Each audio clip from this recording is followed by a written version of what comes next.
Okay, I doubt it, but let's see. Listen, we know this is a last minute thing and we're doing it the best we can. Okay. Okay, great. Ready now. We have these. Hello. Thank you, everybody. I just want to let you know we still have a few people downstairs, so we're going to get started in less than 5 minutes. So appreciate your patience. Thank you very much. You can wait till later if you want, or you can go now. Whatever suits you. Okay. I want to watch the video. Okay. Whoa, those are some bright lights, man. Now that everybody's so quiet, I don't see any reason why we shouldn't get started then. Great. So I think this works. Hello, everybody. It's incredible to see such a, hey, Wendy. It's incredible to see a full room for this because this is actually the serious part of our day. And I'm Norma Treese. I'm here representing YACHT Global. I'm a volunteer, as all of us are. We're a 100% volunteer organization. I'm a member of the board of directors, and during Operation TOPAZ, which is what we're calling our response to the Hurricane Dorian effect on the northern Bahamas, I've been handling communications and a certain amount of business relationships and a variety of things that I never expected actually to be involved in.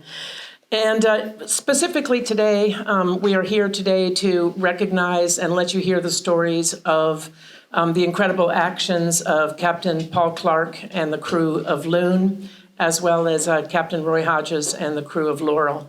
They are 2 yachts that immediately deployed, and they were the first people that came back here to Fort Lauderdale. And their stories are so incredibly dramatic and indicative of the entire response that the yachting industry has given that we wanted to make sure that as many people as had the opportunity to hear them could do that. And we're really happy that we're going to be able to throw a very festive reception afterwards.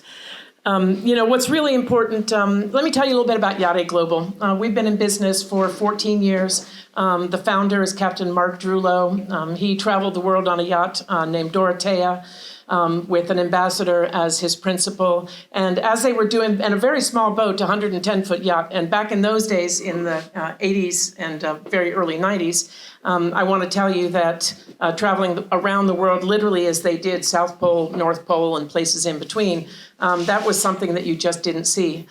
Along the way, Captain Mark and his principal and their crew engaged in a variety of different types of humanitarian endeavors. And Mark, who I personally think is like a saint walking the earth, really took that to heart. And when he moved home to San Diego to start his family and his business, which is called C2C, in 2006, he founded YACHT Global. And in the years since then, we started out very small. The first yacht that we ever worked with was called Timoneer. And many of you may know that. Captain Phil was the captain on there for almost 25 years. And the first thing that he did was take us school books down to largely unvisited islands and very underprivileged places in Costa Rica. So that's how we got started out. And then we continued to expand our activities. Still to this day, one of our biggest activities with our YACHT Global fleet is to provide those types of ongoing, let's touch people and do everything we can for them activities. We have a variety also of ongoing missions. We launched last year something that's called Project Beagle, which is in the Galapagos Islands. And we have yachts and we have people that go from one island to the next, giving small water makers to the children so that they can go to school. Because literally in the Galapagos Islands, children can't go to school because they're thirsty.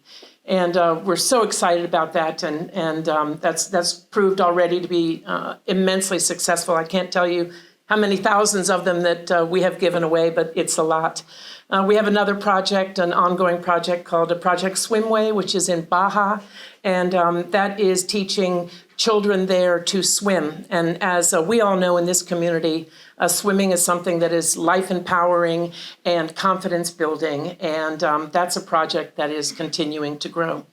Throughout the years, we also increasingly were in a position to respond to, unfortunately, natural disasters, and emergency disaster response is something that has become increasingly important for us. The very first one that we did was in Vanuatu, and that was 5 years ago. And as you know, that was really ravaged by a typhoon. And as part of that response, we became friendly with the yacht Dragonfly, and they were just unbelievable. You may have seen photos of, I see some heads nodding, and there they produced and delivered thousands of gallons of water. They, built houses and shelters and sent their helicopters back and forth. And from that, we're increasingly involved in very active management and deployment of yacht assets in emergency disaster situations. We were very involved 2 years ago in the Caribbean in response to Hurricane Irma and Maria, which of course many of you are also familiar with. We established at that point a fundraising activity called the Super Yacht Aid Coalition, and raised a pretty considerable amount of money. That's how I became even more actively involved, was by heading up that aspect of it. And I happened to be, it was just before the Monaco Yacht Show, and at that time I was able to gather an incredible amount of industry support and financial support for what we were doing there. And I'm very glad to say that the aid that we were able to render with our yacht partners in the Caribbean was pretty phenomenal. I'll spare you those details because we're concentrating on what we're here today for. But we have a lot of statistics about the amount of yachts and the amount of aid that we did. And one thing that's very important for all of you to understand here is that we all react and we all understand, especially the public understands, when you see, bad weather on the television and when it's nonstop on the Weather Channel, everybody gets very excited. Here in Florida, all of us were boarding up our houses and people were very serious for once about gathering hurricane supplies personally. And, many people, understood that something pretty bad happened in the northern Bahamas. The yacht community, I do believe, feels that a little more strongly. The Bahamian people are remarkably hospitable and kind, and many of us, including myself, have had the opportunity to spend a lot of time in the Bahamas, and we really appreciate it. So that's just a little bit of history about Yacht Aid Global. And what we do, just in general, just so you understand it, we are extremely careful about the way we work with our yacht clients. We vet them, we work with them, we make sure that all the legalities are taken care of. We make sure that if aid is put on board a yacht or anything, any kind of an operation happens, we make sure that if something is going to the islands, that we have a distribution system on island. We work only with certified NGOs, non-governmental entities, and we have a circle of people that do that. In fact, we actually have an emergency manager coordinator that's in Nassau. His name is Abraham McIntyre, which we have never had to do before, but the seriousness of this situation really mandated that we make that possible. So we call that creating a sea bridge, and it's really true that it is a sea bridge. We also have an air bridge. One of our board members, Michael Rettig, is very big in the aviation world. His company is called Lift, and he is also 100% dedicated to humanitarian and disaster relief operations, and he is a fantastic asset for Yacht Aid Global, and we really appreciate working with him. And finally, the last member of our board of directors is Zoran Selakovic, and he is in charge of operations. And I'm telling you, Mark and Zoran, what is involved in responding to these situations, much less communicating with all of our partners on a regular day, it's a really big job. But when we're tasked with what we've had to do in the last couple of weeks in response to Dorian, it takes it up to a level that is more intense than you can probably imagine. So I'm going to come back and give you a few more details later on, but the first thing we'd like to start with is a video. It's going to last about 10 minutes, and it's going to start off with Yacht Loon, and we're going to get into more detail about that. And what they did was nothing short of heroic and remarkable. They worked very closely with GSD, Global Support and Development. I saw in the press the other day that they called that getting stuff done, GSD, which they probably wouldn't appreciate me saying, but I tell you what, those guys are just unbelievably capable. And they are a group that was founded by the principal of Dragonfly, which is now Dragonfleet, and Fly Fleet, I think they call it. And he set up an entire company. They have 20 people full-time, and they deployed 28 people working together with the crew of Loon. And that was absolutely remarkable. And again, you're going to hear more about that.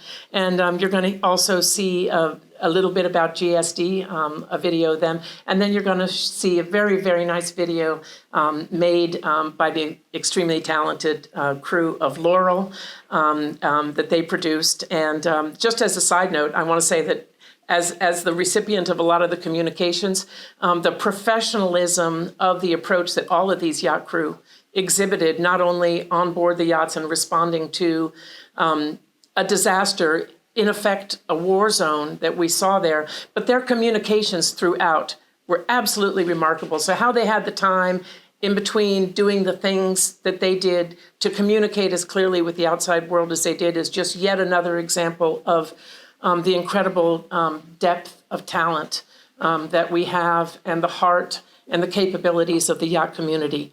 Thank you again for being here on behalf of Yacht Global and all of our partners around the world.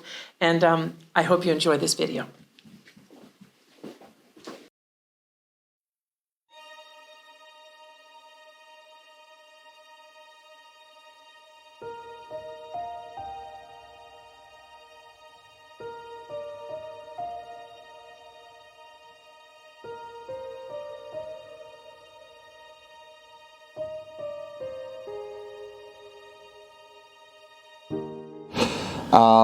Just absolute total devastation.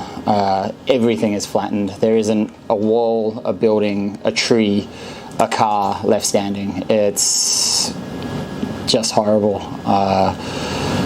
As we approached coming on the trip up from Atlantis in Nassau, as we rounded Elbow Key and started to make our way into Marsh Harbour, we just saw from the beginning that there was nothing left standing.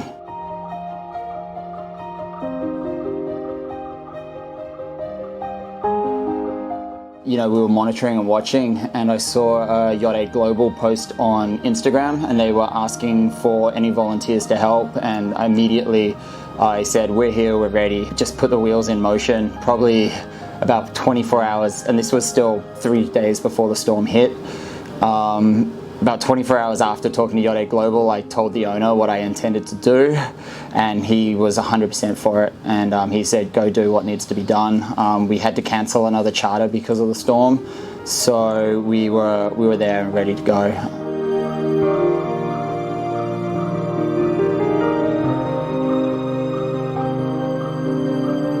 Coming and going from the boat, we had 10 crew, and I believe there was up to 28 GSD guys.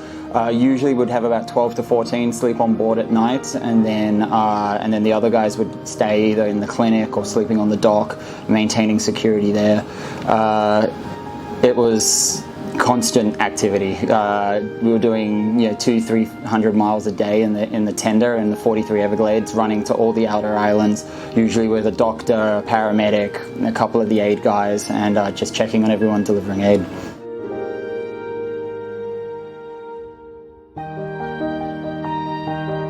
Those guys are incredible, and to be around, not only are they all ex-Special Forces guys, they are probably some of the most humble guys you've ever met, and as far as being on board the boat, they were the nicest guests you could possibly imagine.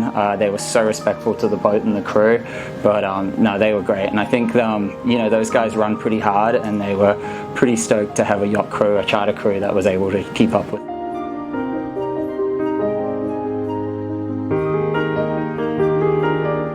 course, they were amazing. Even 2 days after the storm when we got there, especially the outer islands, they had cleaned up most of the debris. They were, awaiting help basically, and they welcomed us with open arms. It was, holding babies and patting dogs and just, doing the best we could. But everyone was so excited to see us.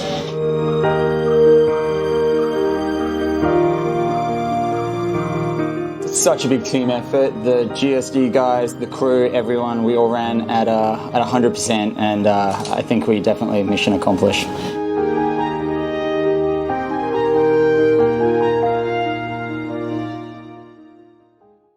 Hi everyone, I'm Josh. I'm Ben. And we're with GSD, a non-profit disaster relief NGO based out of Silicon Valley. And we had the pleasure to be able to serve the people of the Bahamas over the last week in Marsh Harbor. Firstly, we'd like to have a little shout out to Motor Yacht Loon. With their professionalism and dedication to serving the people of the Bahamas, countless lives were saved. I have to say the captain and crew went above and beyond the call of duty in their commitment to this cause. And in that vein, I'd like to read off a list of some of the things that they accomplished over the last week. Loon was the first ship into Marsh Harbor after the storm. With them, we completed sonar soundings of the channel, the turning basin and the pier, and removed or marked all obstacles. By request of the Royal Bahamian Navy, Motor Yacht Loon acted as harbor master for vessels bringing in aid and bringing out evacuees. Their engineer, Kevin, restarted power supply at Cherokee Airport within the Marsh Harbor Airport, allowing them to get needed fuel to jets coming in there. He also assisted the U.S. Air Force in an airstrip assessment so that C-17s and C-130s could land. With the tender, we delivered aid to Marsh Harbor, Green Turtle Key, Grand Key, Little Abacos, Treasure Key, Elbow Key, and Hopetown, just to name a few. We attempted a nighttime maritime medevac. We completed nighttime dive ops pierside. We completed a dive op on the fouled propeller of an evacuation ferry with 230 evacuees aboard. The crew pumped water for aid vessels parked at the pier, and they supported our 28-man disaster response team for the entire week. In addition, the vessel was a critical communications node, facilitating medevacs between the hospital and the airport. I think the moment that really made their commitment stand out to me was when I was standing on the sun deck watching our guys up at the clinic land helicopters, and I was communicating back and forth between them and our guys at the airport landing airplanes. And none of that communication could have happened without the Loon. And finally, I have to give a shout out to the bosun Matt, who I think was probably the first ever Frenchman to come across the radio as harbor master in Marsh Harbor. Anyway, I wanted to say thanks again to all of you here today, and we look forward to working with all of you in the future. Lastly, we'd like to give a huge shout out and thank you to YACHT Global.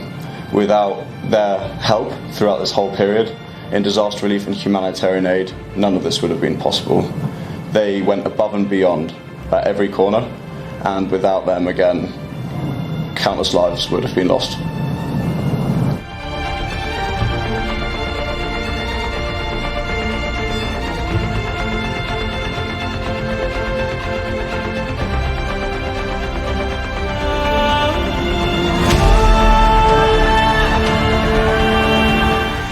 First of all, I think it was amazing. It was a little bit stressful at times. We worked hard together, but again, we worked as a team. And it's all about the team effort here. We love dogs. Everybody on the boat is puppy lovers, and I mean, we took some supplies over for the people in the Bahamas as well. But yeah, we have our own boat dog as well on board. Thank YACHT as well. They were amazing, Abe and Mark and yourself. It was just amazing all the help we got in loading up 30 tons of supplies on the boat.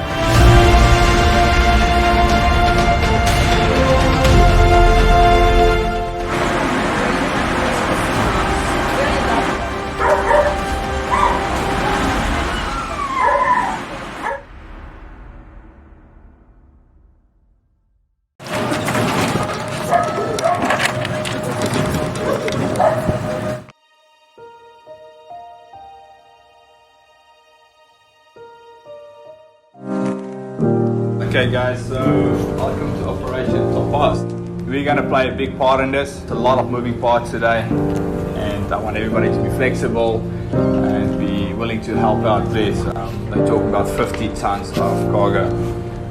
Yacht 8 Global, they will be bringing their cargo starting at probably around lunchtime. Humane Society, they will bring the dogs to the boat probably around 5 p.m. today.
Most of your career will be protecting an asset for a wealthy owner.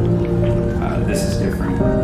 This is giving aid to people that desperately need it. And this is also saving a lot of animals that deserve to be saved. Excuse me. But just want to say thank you to everybody for being enthusiastic about it. And you know, if we go a little bit beyond our comfort zone, know that you're doing it for a good cause. Thank you.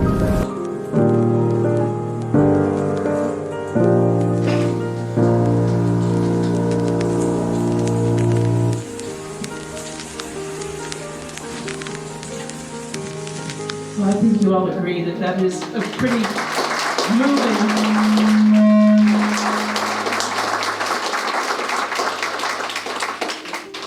At this point, before we get the captains to come up, I would like all the crew members from the motor yachts Loon and Laurel to please stand up and receive an ovation from the crowd. Please. Thank you.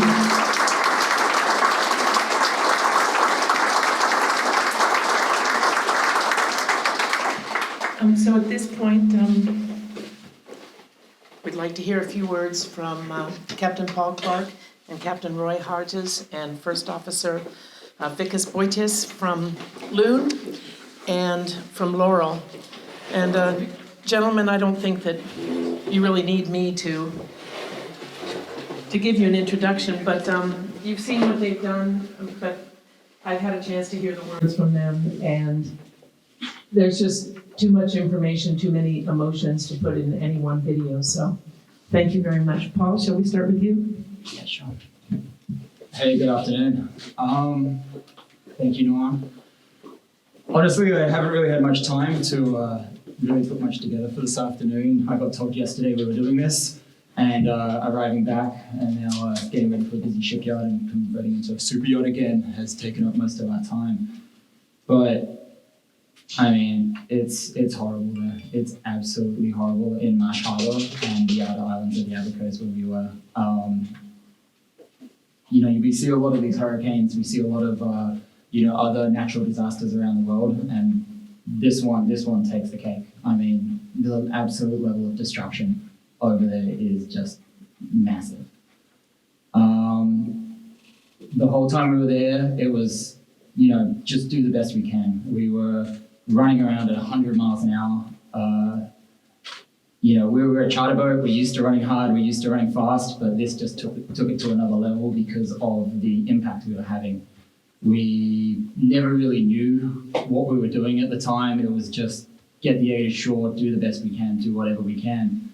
And only since we've been back over like the last 24 hours or so has it really started to sink in for myself, and I think some of my crew as well. And I mean, we're getting messages from people that we got out of Marsh Harbour. We've had 2 women now reach out to us and say, thank you so much. You managed to put us on a plane at Marsh Harbour Airport. We're now in Nassau, in a tent city there with, I believe, up to 4,500 people.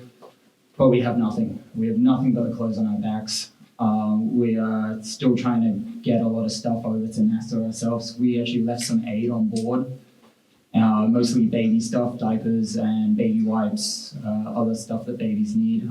I'm not too, don't really know much about that, but I got told this is what babies need to survive. And so we're trying to find another boat at the moment. I've been asking around the marina, anyone heading to Nassau in the next couple of days that can get it over there and get it to the people in the tent cities there.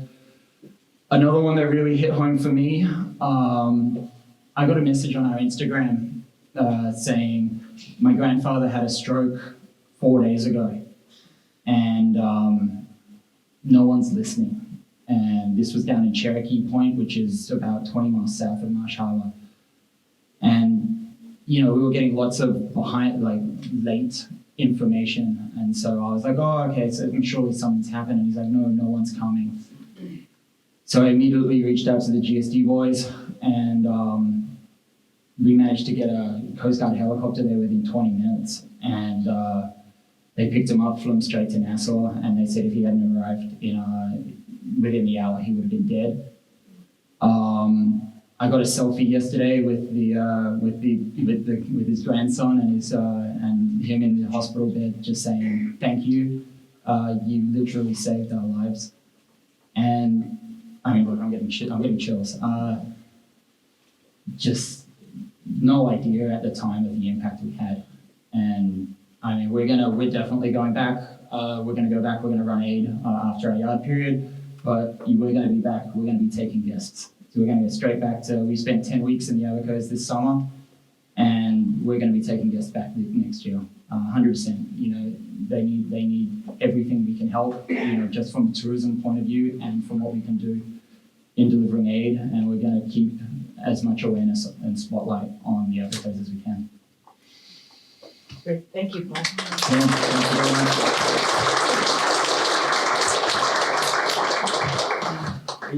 We didn't see nearly the situation you did. You know, what you guys did, it's unbelievable. Congratulations on that. Thank you for everything. We were actually en route from Newport whenever this was just supposed to be a tropical storm. So we're headed down, and it kept on getting bigger and bigger, and we kept going further and further east to get around it, and we wound up, by the time we were even with it, it was stopped over Grand Bahama, and we were 500 miles east of the Bahamas, which actually wasn't too bad out there. But once it started moving again, we moved in, and we realized how much damage there was going to be, and we had the crew start going through all the stores that we had on board to see what we could give away once we got there. And you know, we came up with quite a bit of stuff on board. And I contacted YACHT Global, and then they asked me if we could do a delivery. We were a little deeper drafts. We weren't able to do Abacos, but I was happy to do Freeport if that would help. And in the meantime, Vicus, I'll let him talk more about the dogs, but he started talking to Big Dog Ranch Rescue about the dogs and making arrangements for that just as a secondary mission. So we went ahead and moved into Nassau and picked up a load there and delivered it to Freeport. Freeport, the part that we saw wasn't as bad. Everything looked very burned there, but the surge came in from the north side. And talking to the people there on the dock and everything, there's a large amount of destruction on the north side.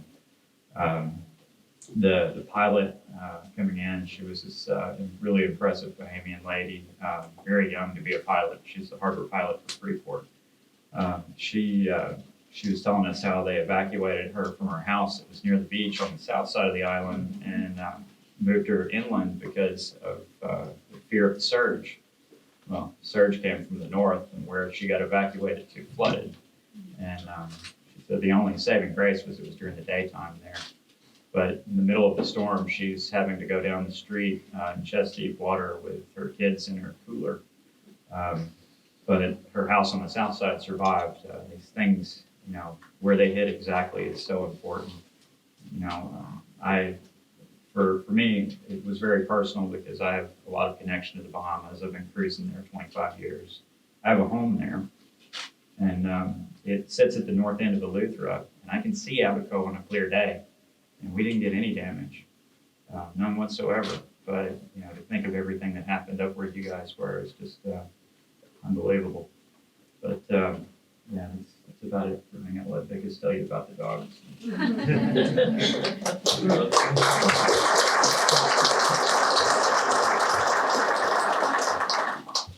Yeah, just from my side, Paul, Loon, you guys, amazing.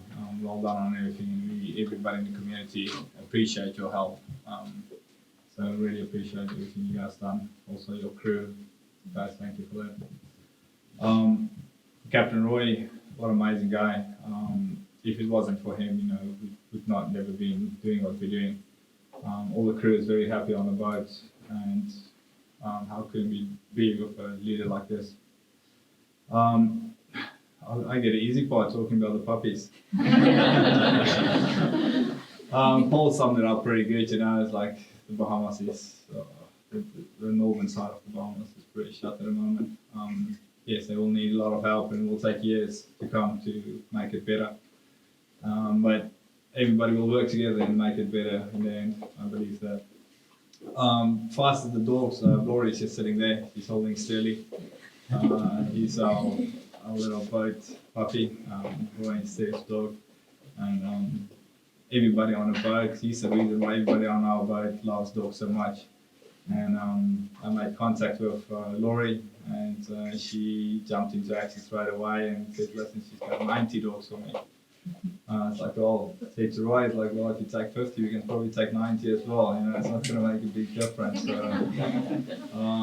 we were open to anything. So we were happy to accommodate 90 dogs, and the morning of, unfortunately 40 of the puppies couldn't make it. I hope they have help at the moment, but yeah, ended up taking 50 on the boat. Yes, Laurel was a big boat, so we did have space for it. We have a big tender garage where we fit 3 tenders in there. We had to put our rescue tender up on the top sun deck, make space for the puppies to be in an AC ventilated area. So they were traveling in luxury. The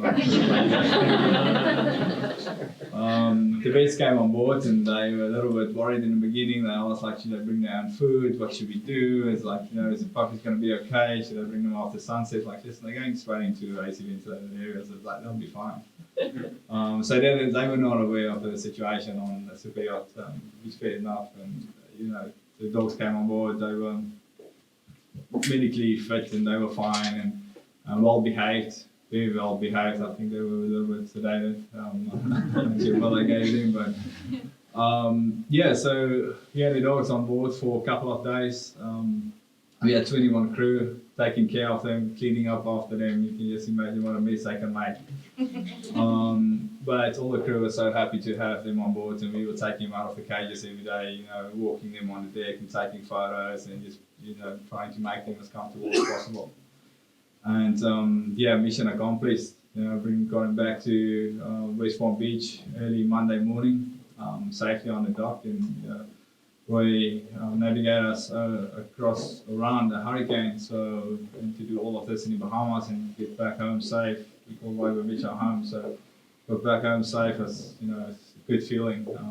We didn't expect all the press and stuff on the dock when we arrived, but everything was there. We didn't do it for any of that. It was just for a good cause. And yeah, arrived on the dock and big dog rides over there to collect the puppies. We obviously had a little struggle with customs and stuff, but they were actually pretty good about it, and they actually waived the import of animals coming from the Bahamas for the 4th of October. So if anybody wants to go and bring more animals back from the Bahamas, it goes on to the 4th of October to make it easy.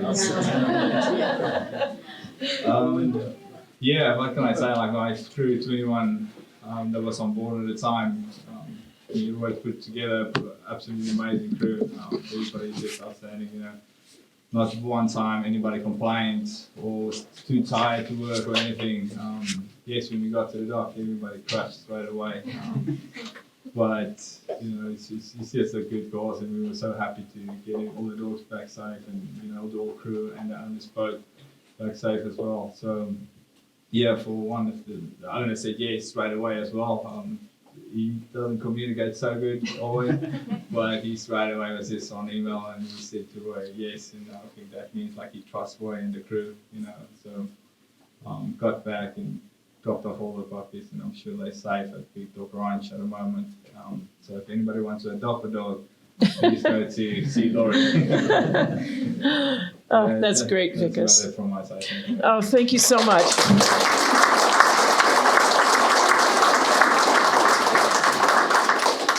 You know, I think it's absolutely amazing.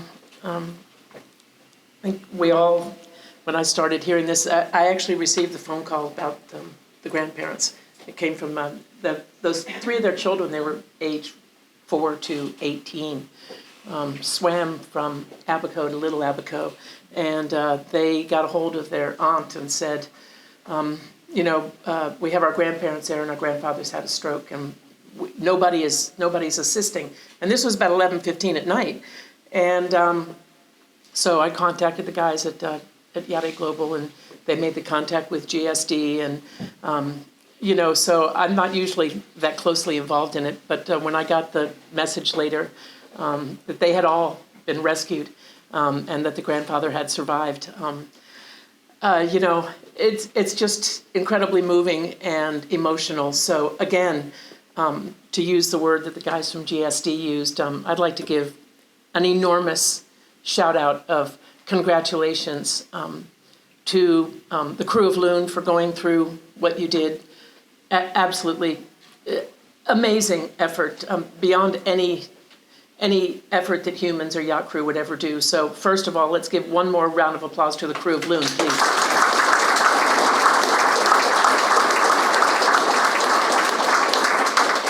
And the crew of Laurel to go out of their way. You know, it's pretty phenomenal to think of 30 tons of aid material going on board a very fine yacht. You saw how they loaded it up. To do that and then go beyond and take care of a mission that was so close to their own hearts, and to do it with the quality. I was there when those dogs were delivered, and I tell you, they looked pretty darn happy. And I hadn't heard the part about them being walked, so that's great. And as Lisa Overing, that's been helping me through this, said, we all need a ray of sunshine in the middle of these types of situations. And without a doubt, the story of the rescue of the dogs is something that is extremely touching. And I know a little bit more about Big Dog Ranch Rescue now, and they're a world-class operation that apparently does dog rescues in many, many different countries. So now you know who they are, and if you need them, you've got them there. This is an ongoing response, as I said, and this is just the beginning. These two yachts were among the very first that were there, and you know already what they've accomplished is pretty darn remarkable. But the work of YACHT Global and the work of our yacht partners has not stopped yet. And I just wanted to tell you a few more statistics about what we've got going on. We currently have, at this point, 4 vessels under our direction, ranging from 350 feet, and we're not allowed to say the name of that yacht, all the way down to 100 feet. And they are accomplishing all different types of missions, whether it is evacuating people, whether it's bringing in aid, whether it's continuing to work with medical personnel. We have a yacht, T0, that's come all the way down from Boston, very similar to you guys. He immediately said, this is absolutely something that we want to do, and they're going to be very effective. So I thought you'd be interested in maybe a few statistics. And this is, again, at the very, very beginning of what is going to be an extremely long mission with Operation TOPAZ to accomplish even a small part of the help that the Northern Bahamas need. GSD told me some things about what they did with Loon. This is one yacht, 1 week's operation. They delivered over 27 tons of food. In total, there's been over 100 tons of food delivered, and this is just through Yacht 8 Global. We're going to talk about an industry response later.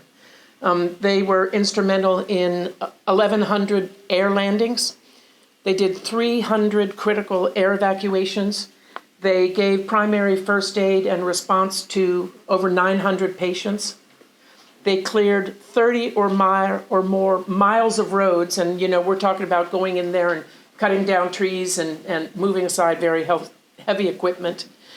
And they operated out of a number of facilities, including the hospital landing zone that you touched upon with the helicopters. That makes for some pretty dramatic footage, I tell you.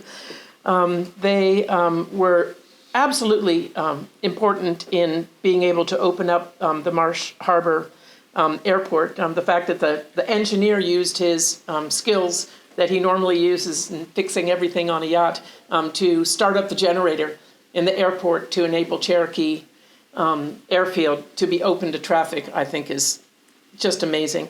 They opened up the port of Marsh Harbor, and you heard them say that they actually served as the harbor master and assisted in small and large ways in the evacuation of something close to 4,000 people so far. Unfortunately, they did tell us a lot of stories about the amount of people who perished and that they were close to.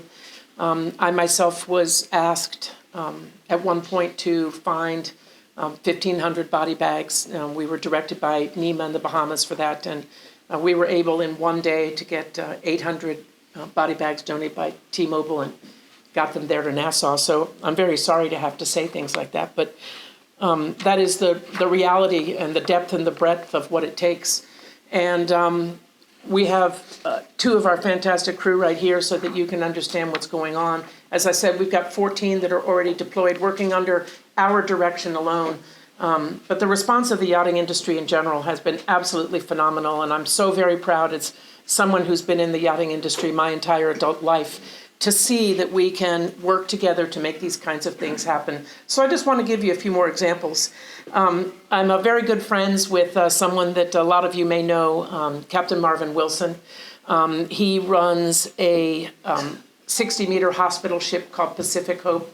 We first worked with them in Vanuatu, where they stayed, and they're absolutely critical in terms of the healthcare and response that they did. They've got volunteer doctors that come and go on the boat all the time, and they do a lot of ongoing things. They're very, very well known for the amount of dental care that they give, and they have a full surgical suite. They do a lot of eye operations and many other things.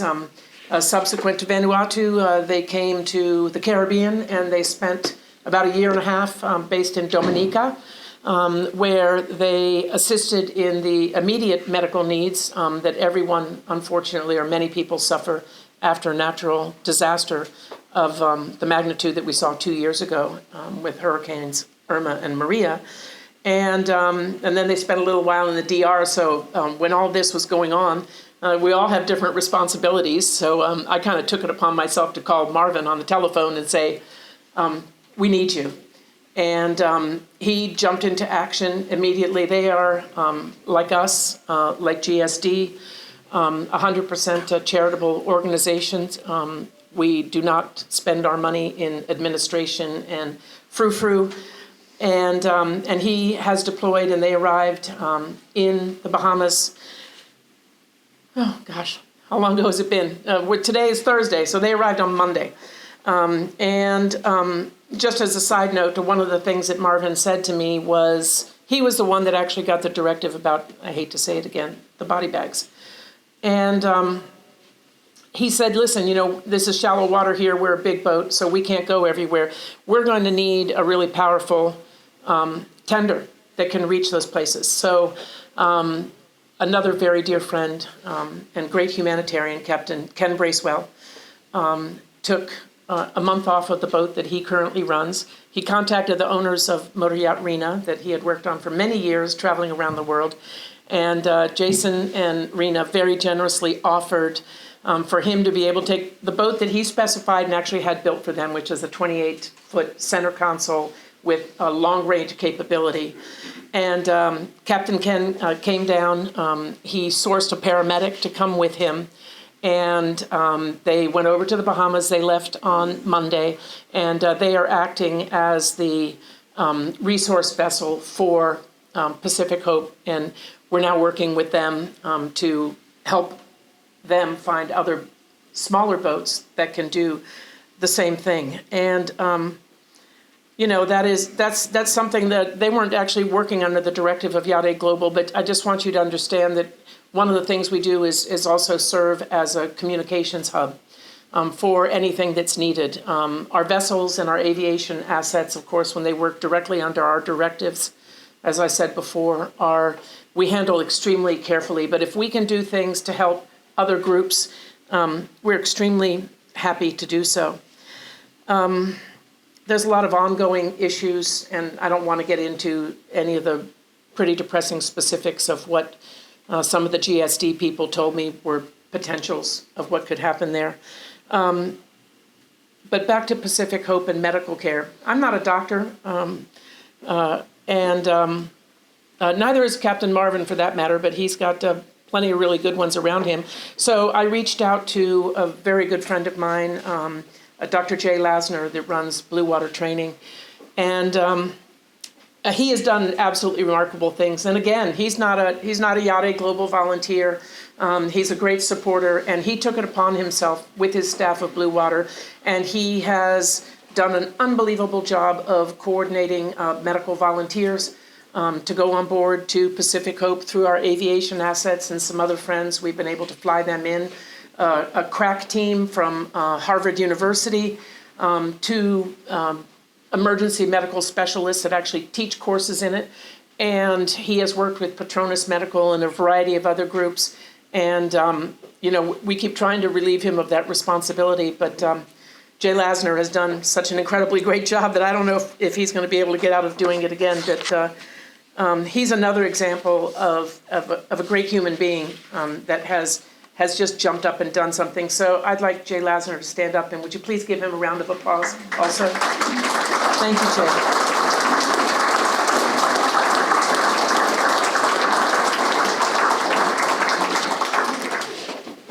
The industry response in general has been pretty remarkable. And, we are one organization of many, many that have responded extremely successfully to what's happened here and what has happened in other areas, and I hate to say it, is probably going to happen in other places. I think we all know that we have yet another storm that's threatening us maybe within a few days.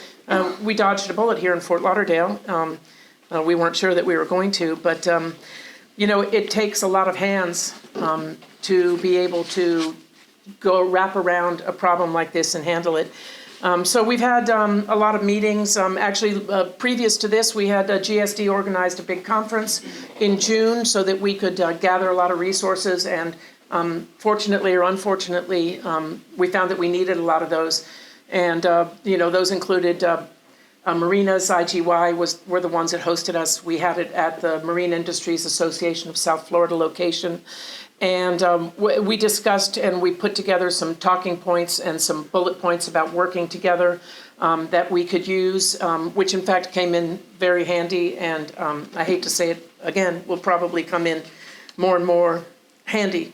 And we also had a meeting last Thursday, which included MIASF, which I believe is the largest marine association in the world, USSA, that represents American superyacht companies, EBA, the International Yacht Brokers, Sterling, that's Sterling, I think, that was just sneezing there. God bless you, Sterling. he's the yacht dog from Laurel. Denison Marine, Informa, and they put together something that's called Mission of Hope. So I certainly hope that James from MISF is going to tell you a little bit more about that when we let the microphone move out a little further. Marinas like, Bradford's obviously here at LMC, Rybovich, Chubkey in the Bahamas, Captain Peter Vasquez that has flown back and forth on his yacht with Chief Stewardess Adrienne Gang. You may have seen some of her incredibly dramatic footage and stories. They've done an amazing job. They also are fantastic humanitarians. this kind of response that all of us participate in, including YACHT Global, including all of our great partners, and including the rest of the industry. Something that's very true, and I think we all know, this is a marathon, this is not a sprint. We work in an atmosphere where we have the opportunity to work with and benefit from the wealthiest people in the world, and they want their yachts to be havens of peace. But it's very obvious that they're also understanding that they are in a position to offer much more than that.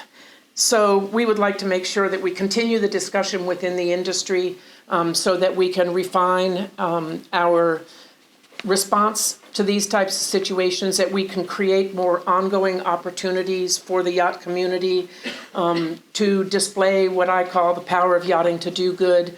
And I really encourage all of you to talk to those organizations, to talk to me, to talk to YACHT Global in San Diego, to talk to the yachts that have participated. And if you have something that you think you can contribute, we welcome, all of us welcome your participation in these great and good things that the yachting industry has been able to do.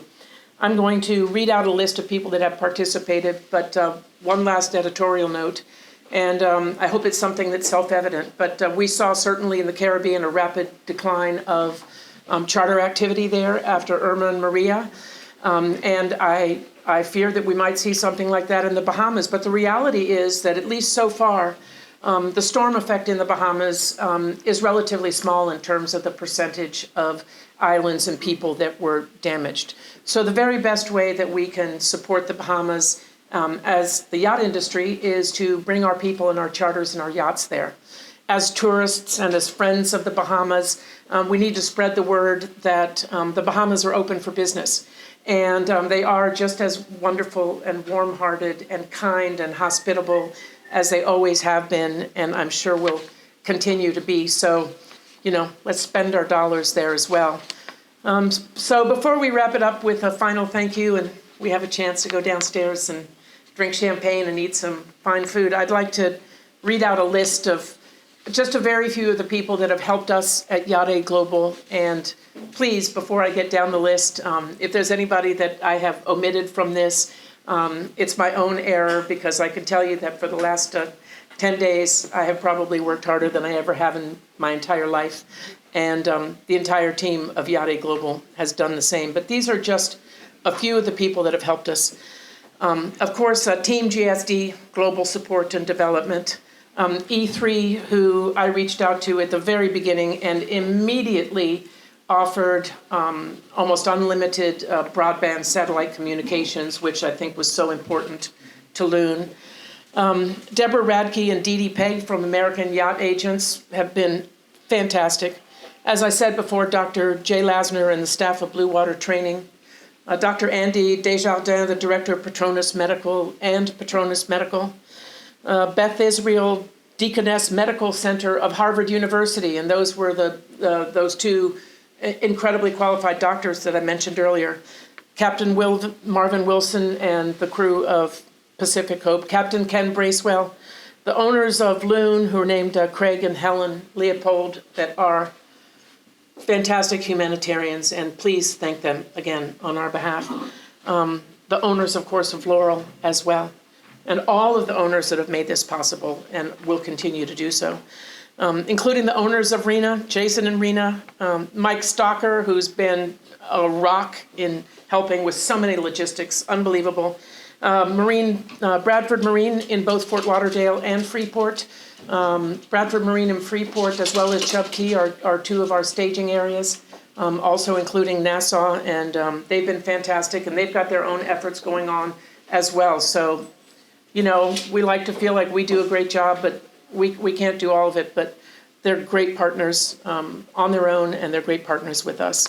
Rybovich Super Yacht Marina, the fantastic Big Dog Ranch Rescue, which touched all of us so much and who are so incredibly capable. National Marine Yacht Chandlers, Sign as a Flash, that gave us T-shirts, incredible. Black Coach Transportation Company that brought the crew of Laurel here and is going to take them back to Palm Beach. Doug West Emily, Jennifer, Megan, the entire staff of Lauderdale Marine Center. We called them 2 days ago and asked them if they would host this, and they have bent over backwards to help us, and they are just incredibly wonderful to work with and have done such a great job. And I can't wait to see what Mike Linder from Yacht Bar and Kitchen is going to put on for us, because I challenged him to make sure that he offered us hospitality, and the fabulous crew of Loon and Laurel and all the rest of you that are out here, yacht-worthy hospitality. So I'm sure it's going to be that. Our media partners, Mega Yacht, Media with Lisa Overing, Suki Finnerty and Tom Serio. Suki did all the editing for all these videos, so thank you so much, Suki. Tom, that's been there by our sides. Streamline, that, you know, he didn't even know any of us before this. He's based here at Lauderdale Marine Center, and Mark has done a great job. Our good friend Lee Savage at Between Two Yetis, and the entire board of directors of Yacht Global. Mark Trullo, Zoran Salacevic, Mike Reddig, and myself. I thank you very kindly for being here. I hope that you will spread the good word of the power of yachting to do good throughout the world, impress throughout your friends, and come up with great ideas of what else we can do in the yachting world to help those around us, and especially in the time of their greatest need. So again, on behalf of everyone, I'd like to say thank you very much.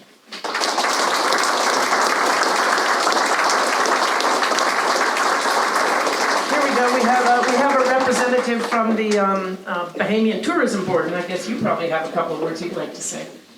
Thank you. Thank you very much. My name is Leonard Stewart, and I get hails from the island of Bimini, just 50 miles east of here, and I'm so happy to be here, but I'm sad in a way, because why I'm here is because for the relief effort, and I'd just like to, on behalf of the entire Commonwealth of the Bahamas, to thank all of you for taking the time and your effort, and especially the captains who were the first to be there on our island. And just a little bit of a joke, most of the dogs that you brought back here to South Florida in the Bahamas, we call them pot cakes. So if you want a dog and you say you like to have a pot cake, the island people would know what they are. Thank you, Laurie, for allowing me to be here. She has my card, and we hope, as she mentioned, and she took the words right out of my mouth, that the Bahamas is open. We feature 16 islands that we campaign for and basically market.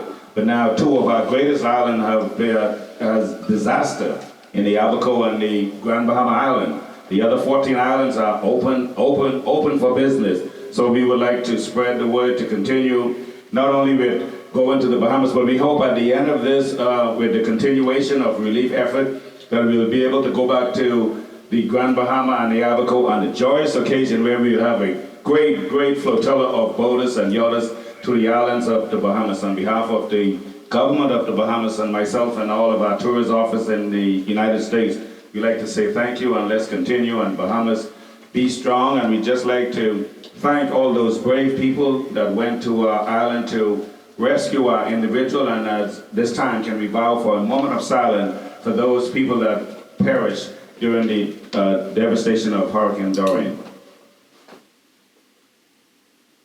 And may the soul of the faithful departed rest in peace. Amen. Thank you. Wonderful. Thank you so much. We're going to open this up to questions, but I would like to give James Maitland from MIASF an opportunity to tell you a little bit about what they have done. Thanks, James. Thank you, Norma. If you don't know me, I'm James Maitland, Vice President of the Marine Industries Association of South Florida. I really want to thank Norma and Yacht Global, and I got to tell you, the crews from Loon and Laurel. Another big round of applause. I don't think we can thank them enough, so thank you. I'm a dog person too, but that doesn't tell you, that's a heartstrong story right there. So thank you for shining an amazing light on our industry as a whole. So real quick on what we've done as an industry and kind of a collaborative effort. A little bit, we got a call from Commissioner Ben Sorensen, who had some friends at Rio Vista Church that had this group, Mission of Hope. And Mission of Hope has been doing disaster relief for over a decade in the Caribbean. So, and they have this asset, they have this 110-foot steel vessel that is set out to house 35 crew, be able to hold 24 tons of gear and supplies, and be a station wherever it needs to be and provide relief. So what they needed was, the funds to get that, to hit the go button on that. So between Commissioner Ben Sorensen, the Rio Vista Church, and us as an industry, we jumped on board, got the funding started with our partners with Informa, with EBA, with US Super Yacht, and some other partners, and got $200,000 within 48 hours. So this boat could leave where it was, come to Director, be loaded with 24 tons of product, and then hit the road. And right now they're actually unloading as we speak at Marsh Harbor. So the relief effort continues as an industry. So it's really amazing what we've started with you guys and what we will continue to do as an industry. So that's what we're doing, and we're hoping that everybody just comes together and continues to support the Bahamas. And that's a big message that we're going to give as an industry. The Bahamas are open. Keep your trips. Get there. Keep going, and keep supporting the Bahamas. Thank you, guys. Thank you, James. James brings up a really important point, and that is donations. The outpouring of support from South Florida has been incredible. Everywhere you go, you see people that have put together fantastic donation drives. Please, I implore you, when you do something like that, make sure that you're thinking about how it's going to get, not only what you're gathering, how it's going to get where it is, and make sure that you have a really robust and correct distribution system on island. It is unfortunately one of the truisms of emergency disaster response that the donation of goods, as wonderful as it is, and something that we can all do, it is not always the most effective type of aid that you can do. I haven't said it, but if anybody wants to help support Yacht Aid Global, I admire what James and his group have done. I wish we were that successful at fundraising, but it's not about fundraising, and we do a lot with what we get. But if you have any questions about donations and how to distribute them, I'd be happy to help you with that. But I'd like to open it up to the audience if you have any questions you'd like to ask our first responders or anything else. So Captain Wendy Uma. It's not so much a question. It's not so much a question as the vessel that James is talking about was loaded up. There were donations that were being taken at Harbor Town Marina, and it was people in the yachting industry, people not in the yachting industry. Where can we help? What can we do? They were so overwhelmed at Harbor Town Marina. At one point, I think we had about 75 or 100 volunteers. Every single thing that was there had to be sorted, binned, palleted, and it was all put into containers and trucks that were donated by Cliff Ferry. All of that is what went over to directors and subsequently went on that vessel. So if you think a little bit doesn't help, there were tens upon tens of people that helped, thousands of items.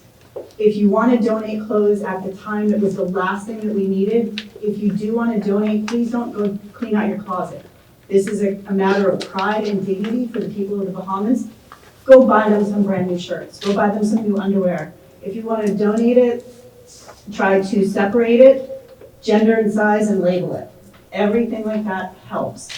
Water is not so much what they need. They were trying so hard to get rid of all the plastic in the Bahamas by, I think, 2021 or something.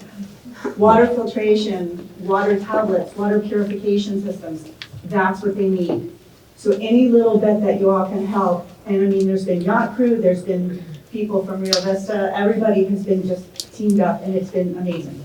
I was watching what they were doing, and you guys did a great job, Wendy. And again, this is not, I'm not saying anything personal about anybody. I've watched what they did, and there are many, many donation locations and resources that obviously do a great job there. I'm just saying that sometimes that can be a little more difficult and challenging than some of the other ways to respond. Yeah. But thank you very much for what you've done. Who else wants to ask a question or say something? I just wanted to ask, as far as the distribution on the other end, if there's a need for volunteers to help get things out, people that... That's a great question.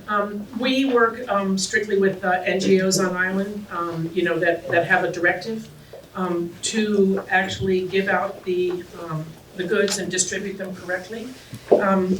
I haven't been asked that question yet, but I'd be willing to bet you that there is a need for volunteers on island. You know, there's something like 4,000 people that are in a tent city in Nassau right now.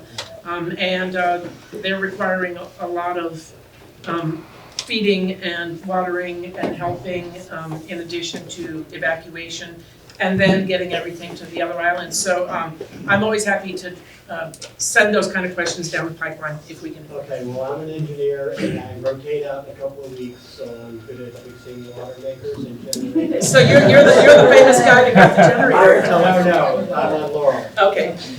No, that's right, on Loon. We love our engineers. I saw a hand up back here. Jay Lasner, again, another one of our heroes. Yeah, thank you. First of all, I wanted to thank Norma. She was the first person I reached out to. You know, who do you reach out to when there's a disaster? Norma. She is just so well connected, and the information flow is incredible. So I just personally wanted to thank Norma for all she's done to help me try to help her and YACHT Global and Pacific Hope. So I'd like to applaud.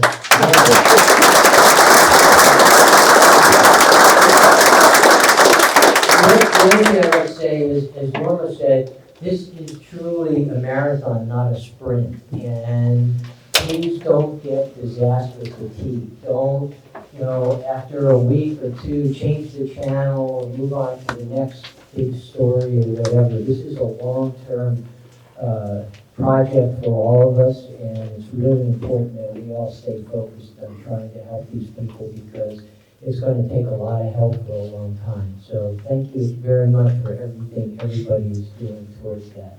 Thank you, Jay.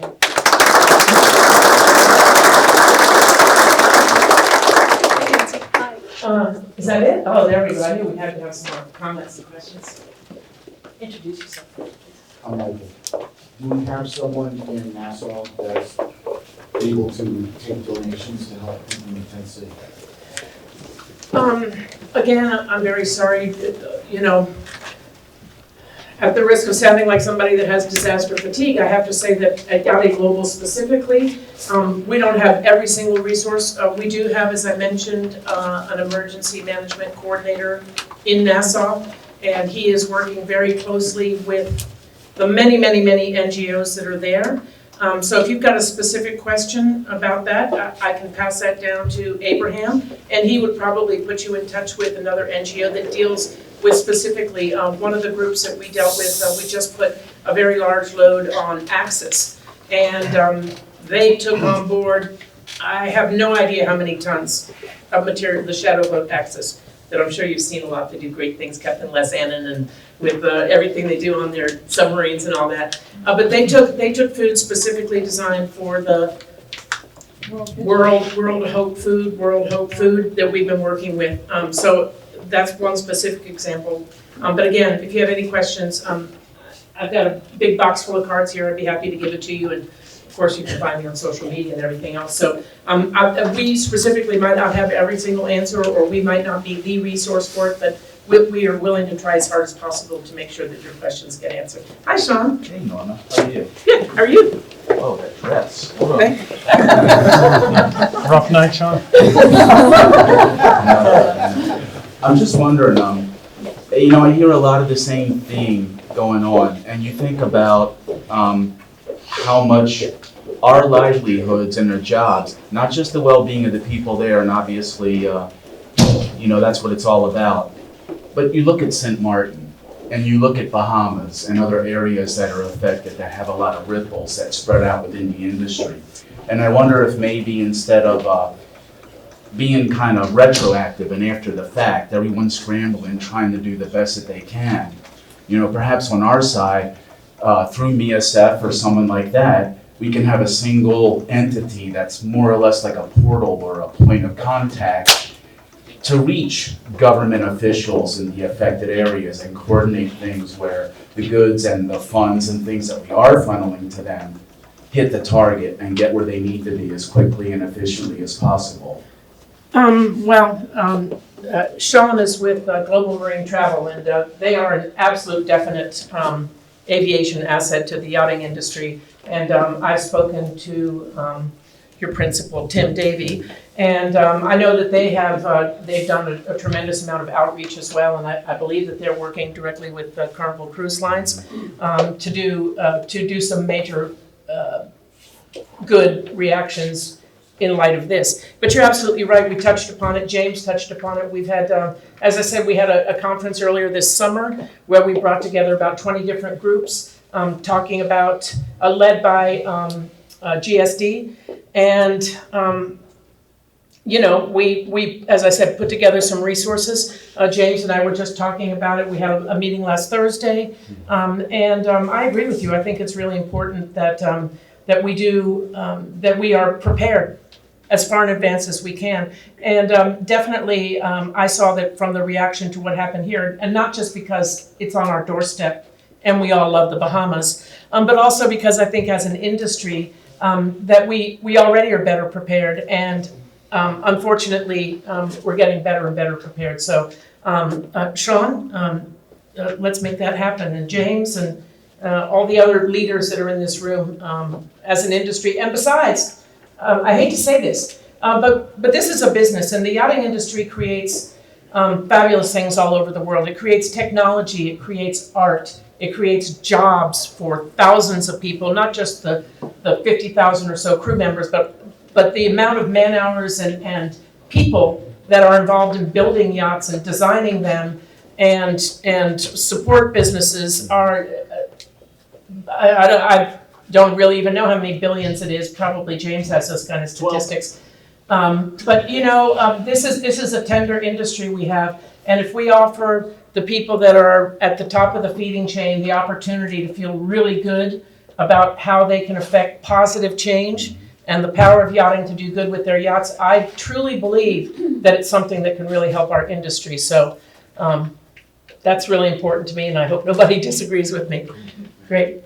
And I'm happy to be a part of any of those discussions. Who else wants to say something? Hi.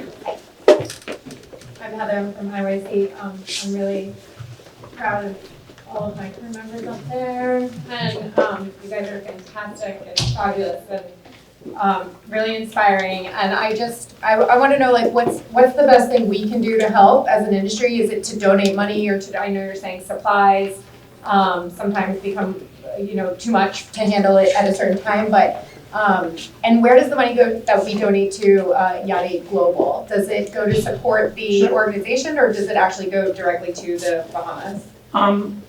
Well, that's a great question. I can't speak for other organizations. I can only tell you that at YACHT Global, we are a registered 501c3. We are what we call a 100% charity, which means that 100% of all the money that we receive as donations is used to affect the missions that we accomplish. We have set up a special donation fund for Operation TOPAZ, which is the name of our response to what's happened in the northern Bahamas. And all the money that we received, the last number I heard was over 100,000. I don't know where that's going to end up. That's about a little bit less than half of what we managed to gather for Hurricane Irma and Maria.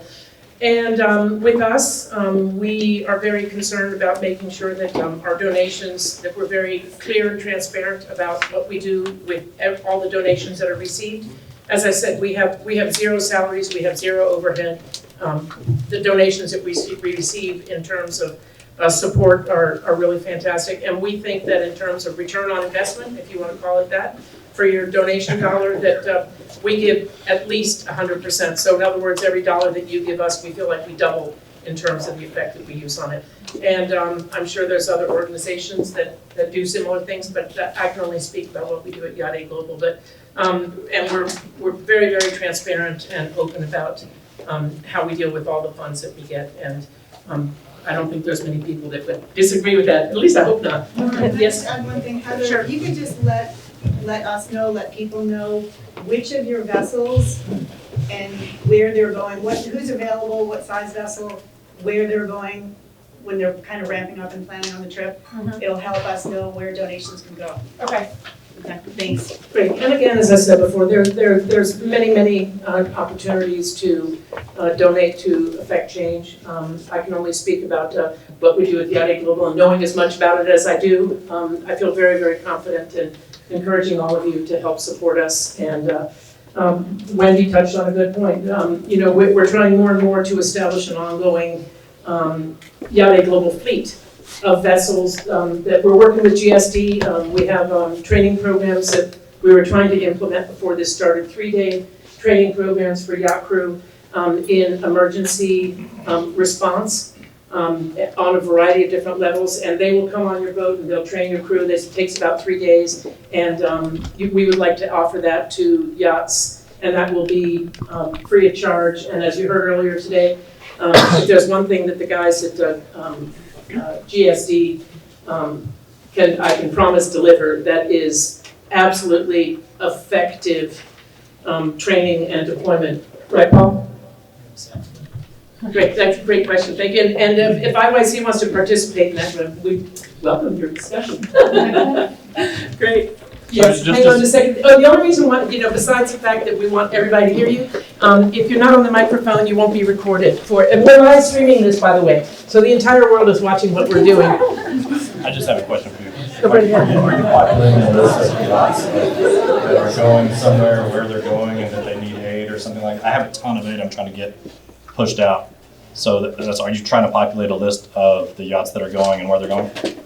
We actually have a list of yachts, as I said earlier.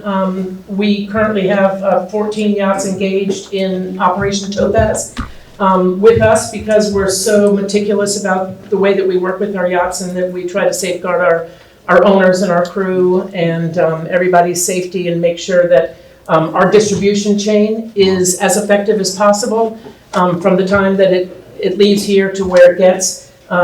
You know, it takes a little bit of time, but yeah, we've got yachts that are carrying on, and Do they need aid? Do they need supplies? They need supplies, but again, you'd have to talk to the guys in San Diego. As Wendy touched on, it's really important when receiving physical donations that everything be packaged properly, that it be inventoried, because before too long we're going to have to start dealing with customs issues. And you know, we work under the directive currently of NEMA, and we want to make sure that everything that we're gathering is exactly what they need. And frankly, that changes Captain Marvin, on a daily and weekly basis, what exactly their needs are. So yeah, and I'm sure they'd be happy to talk to you about that. As I said before, goods donation and delivery. We've delivered in the last 10 days over 100 tons of material. So. Believe me, there's a need, and we just try to make sure that it's delivered as efficiently and accurately and correctly as possible. Hi, David. Okay. I just left a Paula. I've been sort of doing something different. She's a Bahamian baby. But anyway, I've been working over at Banyan Air. You know, Banyan Air has been one of the collection sites. And it's really amazing is that the number of private aircraft that have been donated for this effort. Absolutely. It's been very moving because I've had the opportunity to speak to people as they came to the hangar to pick up goods independently, people who native Bahamians and parts of Freeport, you know, that I certainly have known from 10 years living there. Today was very emotional. East Enders that came and actually physically were able to pick goods up that were being taken back by their owners of a boat. A couple different boat names I won't mention. I'm not sure they were really supposed to be mentioned. The owners that had their private aircraft fly in with those people that were survivors to come into Banyan Air's facility to actually be able to pick up goods for their specific families and needs. And it is changing every day. That is one of the things I've seen in the last 4 days of being there, and how Banyan Air is just trying to do this sort of, we really do organize resources. It's so important what everybody's learning right now, because it is something that everybody's doing the best they can, but we can certainly see the future planning that you're talking about, Norma. It certainly needs to be implemented even through all the FPOs, and I think FPOs have done this a lot. Knowing I had no idea that Banyan Air, the people that own Banyan Air, their family were missionaries.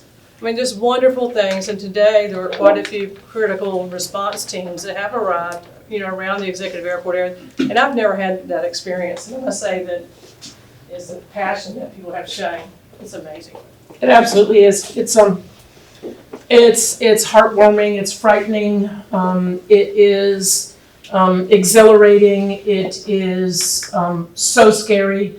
I had Mark Drullo in tears. I've known him for 30 years, and I've never seen him like that. Dr. J has been very kind to reach out to me a couple times, make sure that I'm in good emotional health, and I appreciate that, Jay. And actually, Paula, I'd like to put you in touch with Dr. Jay Lasner, because he's helping a lot with getting medical professionals there. And you know, those medical professionals, even though they are professionals, you know, they go through that as well. And as Paul and his crew and Roy and their crew know all too well from personal experience,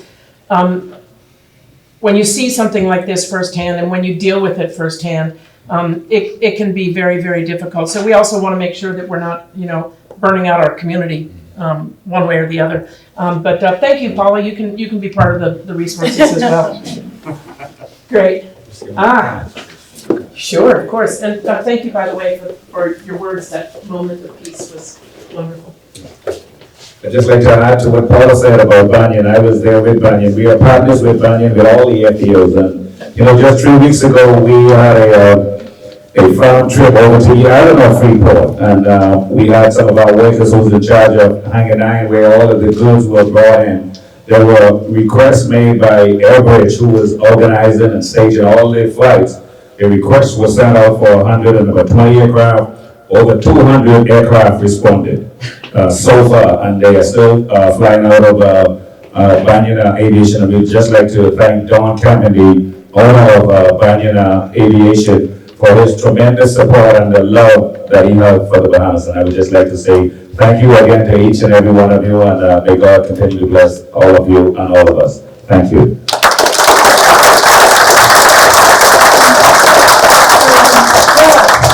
I don't know about you guys, but as much as I've learned in many, many years of doing this, I've learned so much more in the last 2 weeks, and I know that there's, as Paula said, a lot more of a learning curve ahead of us, especially as an industry, as we craft a response so that we're ready to use what we are so fortunate to have as resources, yachts for sea bridges, commercial ships for the same, aviation, fantastic crew, and an industry that is passionate, and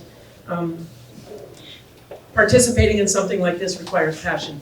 I can assure you of that. It's not easy, and everything that everybody does, small and large, is a really important part of it. And you know, I'm very happy that you're here on behalf of our fantastic crews of Loon and Laurel, and to learn a little bit more about YACHT Global and what the industry is doing.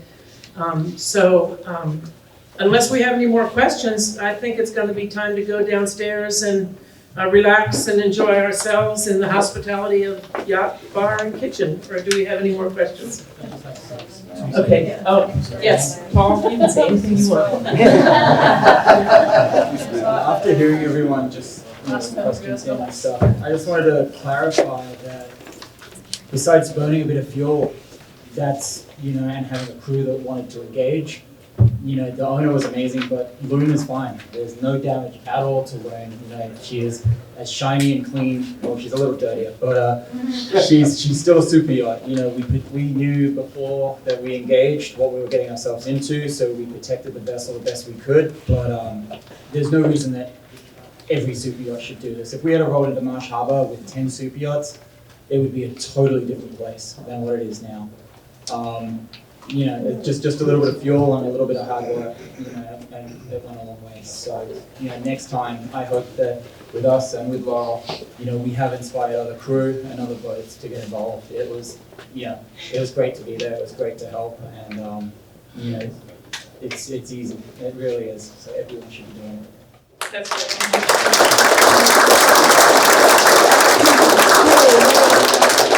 I do have some donation cards up here again. We're not here for fundraising. That's not the point of this. The point of this is to recognize, honor, and celebrate two of our first responding yachts. And we're going to have opportunities to do this again with many, many more. And I also have a press release here for any members of the press or anybody else that just wants a little bit more information. And as I said, business cards, and when we go downstairs, I know we're going to be joined by a lot more people. So I thank you for being here for this serious part of it, and I know it's been a lot of information, and I really look forward to having a chance to celebrate and enjoy a little bit with everybody that's here. Thank you so much.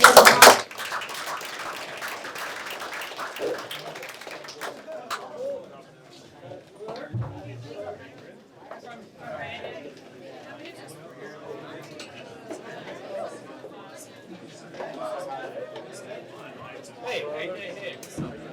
You know, it's good to see you. Yeah, made it through. What's up, brother? Long time no see. And he was like, I'm gonna go. I was like, no, this is how I am. I was like, no.